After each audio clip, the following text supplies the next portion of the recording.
Happy Friday, everyone! As what you may have already noticed with the videos that I put out on this YouTube channel, I have reiterated it many times, but every content that I put out, as much as possible, I try to interweave different topics packaged into one. Because if you can be educated and entertained at the same time, and if you can hit two birds with one stone, then hindi ba yun time well spent for you? That is basically my goal, and that is what a multifaceted approach to learning wants to achieve. And since all of the videos that you can see here on my channel started out as essays or scripts that I have carefully crafted, you shouldn't be surprised when I say that I am into writing. I love writing. I was a campus journalist, I was the editor-in-chief on our school paper, and at one point in time, I entertained having a career in broadcast media. And so I am greatly fascinated by TV shows that depict the life of a journalist.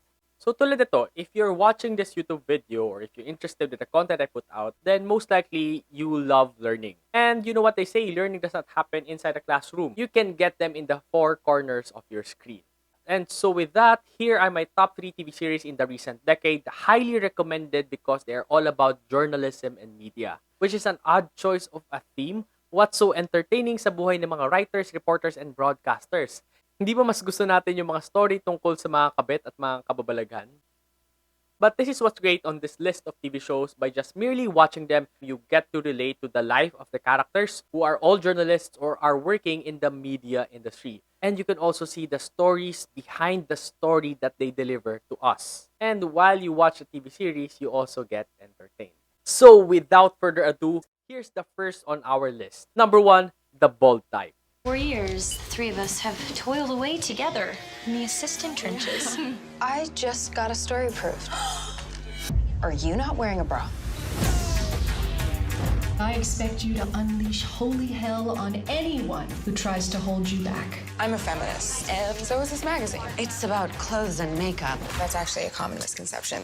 So this is a comedy drama series starring 3 female millennials working at a women's magazine called Scarlet. The 3 leads have very distinct roles. One is a fashion influencer, Sutton. Second one is Kat, who is the social media director of the online platform of the magazine. And last but not the least, the one that I can highly relate to is Jane, who is a young writer struggling to make a name for herself in the industry. So ang maganda nito, we are the target audience. This is very in touch with reality in depicting the struggle of the life of a young professional na millennial. The TV series shows the different issues that millennials are experiencing nowadays, including career problems, relationships, and sex. You can see a lot of kissing, grinding, and sex giving on this TV series because this is very sex positive. And all of this is happening under the lens of women. And yes, this TV series is made for women empowerment. In this TV series, isang example of a hot issue nowadays is yung survival of print media like magazine and newspaper. In this digital age, may lugar pa ba sila for the consumers? Many say that print media is a dying industry. Kayo ba, when was the last time you held a newspaper to consume the news? When was the last time you touched a glossy magazine and browsed through the stories? Di ba parang matagal na? Because everything is online nowadays. Well, topic din dito yung debate about delivering news through tweets or Twitter. Legit form of journalism ba yun? Or, as a writer, how do you find the right angle to the story? Would you still publish a story even if it's going to damage the reputation of a person or of a company? And how do influencers really shape public opinion nowadays? Sounds exciting, no? Well, some of the topics they also discuss include these. The Bold Type is available in Netflix and kakatapos lang ng 5th and final season nila last month. And my rating for this is 4 out of 5. Number 2, The Morning Show. Like literally, this is about The Morning Show. Or yung lagi natin pinapanood to start our day with all the news and weather updates. And you should know by now na ang overall aesthetic and mood ng Umagang Kay Ganda or Unang Hirit ay dapat positive lagi, smiley, and happy-go-lucky lahat ng mga tao doon. Well, this Apple TV series just went dark. Seconds to you. Cue her. Good morning. I'm bringing you some sad and upsetting news. And while I don't know the details of the allegations, she's throwing me under the bus. Mitch Kessler, my co-host and partner of 15 years, was fired today. You! Ah! It's illegal. They can't just take my life away based on hearsay. They have documented complaints, Mitch. We have to deal with the reality Documented complaints about what? That I had affairs? Since when is that a crime? No. You know what? I didn't rape anybody! Yes, as what the trailer suggests, the story operates at the time of the Me Too movement.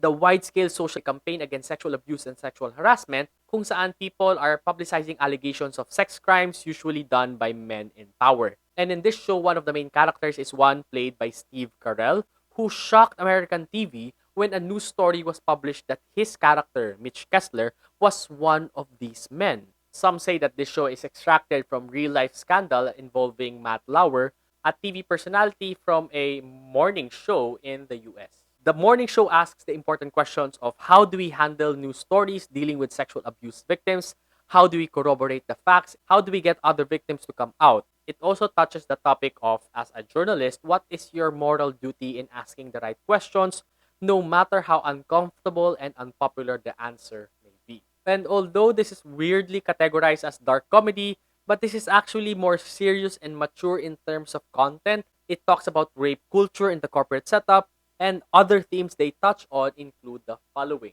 Its first season is available in Apple TV Plus, and season 2 is coming soon on September 17th. And oh yeah, if you're a fan of the TV sitcom Friends, this is the most drama-heavy role that Jennifer Aniston has ever played. I'm giving the morning show out of a 5 rating a score of 4.5. I'm excited for season 2. And last but not the least, the best, my most favorite TV show, arguably of all time. I kid you not, I'm not overreacting, kinikilabutan ako on some of their episodes. Number 3 on the list is The Newsroom. Well, this is the oldest out of the 3, but it deserves the top spot. Junior, and my questions for Will McAvoy. As a news anchor, you've almost religiously avoided stating a political allegiance. The Jay Leno of news anchors. You're popular because you don't bother anyone. How do you feel about that? Are you willing to say whether you lean right or left? Can you say why America is the greatest country in the world? I'm not letting you go back to the airport without answering the question. I want a human moment from you. Why is America not the greatest country in the world, Professor? That's my answer. It ran from 2012 to 2014 and is written by Aaron Sorkin, the man behind the trial of Chicago 7, The Social Network, the biopic Steve Jobs, and the movie Moneyball. As what the title suggests, this drama is about the things we do not see beyond the screen of primetime news. I think I have never consumed a TV series that is as good as this because the script is well written, the characters are well shaped, and episode per episode, the story is freaking impactful. Generally, all of the topics that I've shared in the Bold Type or the Morning Show, covered lahat yan by this American TV series that garnered multiple awards and nominations and wins, including Jeff Daniels, the star of the show who won as Outstanding Lead Actor in the Drama TV series at the 65th Primetime Emmy Awards. Pero more than that, mas heavy pa yung mga themes na ina-explore nito like terrorist attacks or the Occupy Wall Street movement, the economic financial crisis, and even in the crucial role of media, news, and current affairs in handling national elections, which is very timely, especially in the Philippine setting for the 2022 elections. So you better watch this TV series. But this is not all about news, na per episode puro news na lang. You also feel invested and highly relate to the characters and the love interest that they have and lahat ng character development na meron sila. And I swear, yung mga exchanges or yung dialogues nila is very witty, is very smart, is very snappy, which is a trademark for every screenplay that Aaron Sorkin writes. This TV series is available in HBO Max, and my rating for this is 5 out of 5. So yun, I do hope you watch these recommendations. If you're a writer, a media practitioner, or a student of journalism or broadcom, or if you're just someone who wants to watch good TV, then these 3 shows is perfect for you. I'm not going to recommend something na hindi ko pa pinapanood or hindi ko talaga nagustuhan. I swear these are really good shows for you. But if you don't have access to these online streaming platforms, then be careful lang because Special Agent John might be watching your internet activity. Well, this is something that you can expect on my YouTube channel. In my other videos, I have inserted media content from podcasts, TV shows, and movies because all of these things are connected to the things that I talk about. And to tie it all back, I recommend something that I like, and I like something because it's multifaceted. So the one who's watching here, if you want to add more onto this list, hit me up in the comment section below, or you can private message me of your recommended TV shows about writing, journalism, and broadcast media. This is Andrew Beso, and thank you for watching Shared by Andrew B. Please do subscribe, like, and comment. Bye!